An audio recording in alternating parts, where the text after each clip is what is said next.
This forecast brought to you by Wysocki Electric, your South Jersey Generac generator expert. Get hooked up today. Call 856-678-4300. Hey, good afternoon, everybody. Welcome to your Drive Time Forecast. I'm NorEaster Nick. It is obviously still pretty chilly out there. We had temperatures get up to around 37 or 38. We're pushing, we're trying to get back to at least average, and I think we're going to do that tomorrow and surpass that going into your Thursday and Friday, but there could be some issues that we have to deal with, to put it mildly, on Friday. That's if everything kind of lines up just the wrong way we're going to be putting it. Right now we're sitting at 35 in Hamilton, 35 in Mays Landing, 34 in Tuckerton, 33 in Trenton, 32 in Doylestown, 37 in Dover, and 39 the warm spot in Cape May. Obviously these temperatures are warm enough to have melted some of the snow, and we are going to be dealing with black ice concerns again for this evening. I was driving around the on-ramps to some of the major roadways. Yeah, there's some icy, slick spots out there, so that'll be a concern for tonight and tomorrow morning. 37, our official high temperature on the books at the Hamilton Airport. 64, our record high in 2016. We're not going to get anywhere near that, but it is possible we push into the 50s going forward.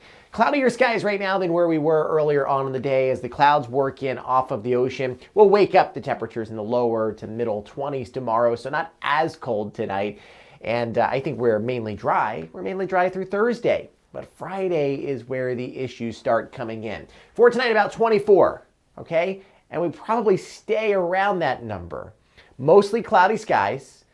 For tomorrow, for your hump day Wednesday, for the first time in a while, we are back above normal. 43 is the average this time of the year. 46 is what we're going to be shooting for on the mainland.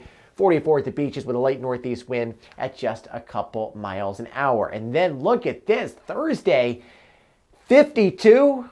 Man, who needs to go to Florida this weekend when you got this? We've got cloudy skies, maybe some showers working in later on in the day. And then on Friday, this is what I'm talking about. It is a complicated situation.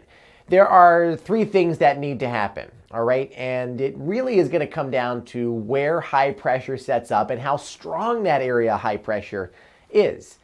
Because if it plays out the way the GFS has been saying for 2.5 days now, it's very concerning because we could end up with a significant amount of sleet and ice. The snow stays to the north and west. That cold air transport would happen quicker, but over a longer period of time. What we really need to happen is either the cold air slams in and we get snow, or it's delayed and it's a mainly rain event. Right now, I'm leaning towards the idea that the GFS is overdone and it's probably rain over to some sleet, over to a few flakes to wrap up. But we can't ignore what the GFS has been putting down for many runs in a row now, all right? So this would be pretty much an all-day Friday thing getting here by Friday morning. And look at that pink extending from New York to Philadelphia, most of South Jersey, over Delmarva into Baltimore and Washington with significant snow concerns north and west of I-95. So we still have plenty of time to work on this forecast. Just want to give you a heads up as to what's possible, and then the cold air filters right back in for the weekend. So what's going to happen is we have the warm air coming in for a couple days, and then the cold tries to push it out. And we end up with this layer of warm air in the atmosphere. So above that layer, it's cold enough for snow, but that snow melts and then refreezes before it hits the ground because you have the colder air coming in at the surface. So this is a concern for power lines and porches and cars and whatnot. We are hoping to avoid that and obviously see a rainy situation. That would be the best case scenario. We do not want ice. That 53 on Friday is deceptive. That's a very early morning high temperature. We'll find ourselves in the 30s in the afternoon. Then we're in the 30s over the weekend and pretty much below average into next week again.